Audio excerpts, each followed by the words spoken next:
Welcome to steno series. यहाँ आपको 80 प्रति मिनट के हिंदी डिक्टेशन बोले जाते हैं, जो विशेष रूप से आपके आने वाले एग्जाम से स्टेनो 333 और 1224 के लिए बहुत ही महत्वपूर्ण है। इसके साथ साथ अगर आप किसी और भी हिंदी स्टेनो एग्ज़ाम्स की तैयारी कर रहे हैं तो ये संपादकीय मैटर है, जिनमें आपको शब्दों की बहुलता मिलती है, जिनसे आप उनकी अभ्यास, प्रैक्टिस और एक अलग अपनी कॉपी बना के, जिसमें जो आपको कठिन शब्द लगते हो उनकी शॉर्ट हैंड आप खुद से लिख के उन्हें बार बार पढ़ के याद कर सकते हैं। तो इसे अपने दोस्तों के साथ भी ज़रूर शेयर करिए जो और भी एग्ज़ाम्स की तैयारी कर रहे हों। डिक्टेशन पाने के लिए उनसे कहिए कि हमारे चैनल को सब्सक्राइब करें, और डिक्टेशन अच्छे लगे तो उसे लाइक करिए। डिक्टेशन स्टार्ट होगा 5 सेकेंड बाद।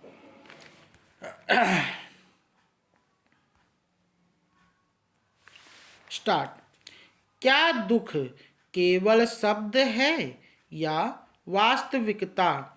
यदि वह वास्तविकता है तो इसका संबंध किससे है? किसी आकार से, अनुभव से या किसी चीज से जो आपके पास है या नहीं है? अगर वह चीज आपके पास है तो आप उसे सुख कहते हैं। यदि वह आपके पास नहीं है तो वह दुख है। यानी जब दुख होता है तो वह किसी स्थिति से संबंधित होता है, वह स्वयं नहीं हो सकता। जैसे भय अपनी आप नहीं हो सकता। इसका संबंध किसी व्यक्ति, घटना या भावना से होता है। पैराग्राफ। अब आप दुख के प्रति पूरी तरह से जागरूक हैं, तो क्या वह दुख आपसे अलग है और इसलिए आप क्या निरीक्षक मात्र हैं जो दुख को देख भर रहे हैं, अथवा यह दुख आप ही हैं? जब दुख भोगने वाला निरीक्षक नहीं तो क्या दुख आपसे भिन्न है? दुख आप ही हैं। आप पीड़ा से अलग नहीं हैं, आप ही पीड़ा हैं। जब आप ही वह हैं तब क्या होता है?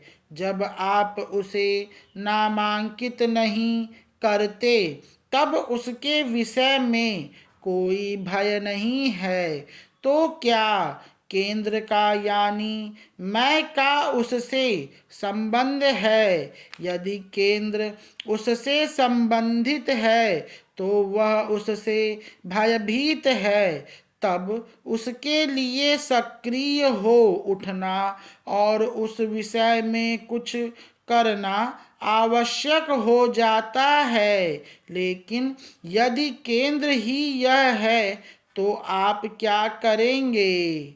उस स्थिति में करने के लिए कुछ शेष नहीं रहता। तब क्या आप कहेंगे कि आप दुख भोग रहे हैं?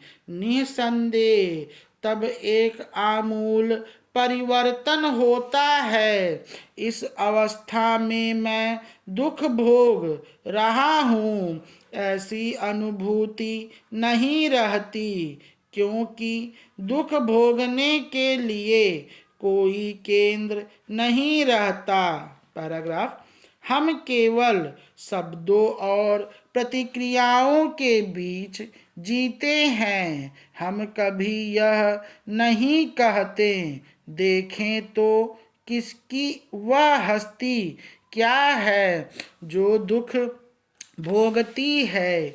दबाव और अनुशासन के जरिए हम इसे नहीं देख पाएंगे। इसे अभिरुचि के साथ, सहज सोच समझ के साथ देखने की जरूरत है।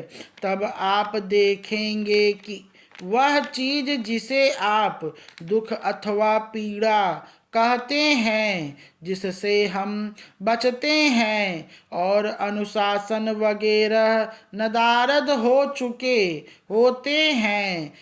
पैराग्राफ। जब तक हम किसी चीज को अपने से बाहर मानकर उससे संबंधित नहीं होते, कोई समस्या नहीं होती। जैसे ही हम किसी चीज को अपने से बाहर देखकर रिश्ता जोड़ते हैं, समस्या आ धमकती है। यदि हम ही वह विषय वस्तु हैं और इस तथ्य को हम देख लेते हैं तो सब कुछ बदल जाता है, बात ही कुछ और हो जाती है। तभी पूर्ण अवधान, समग्र अवधान संभव है, और जिसे पूरे ध्यान से देख लिया जाता है वह समझ में आकर विसर्जित हो जाता है। इसलिए भय नहीं रहता और दुख शब्द का अस्तित्व ही समाप्त हो जाता है। स्टॉप।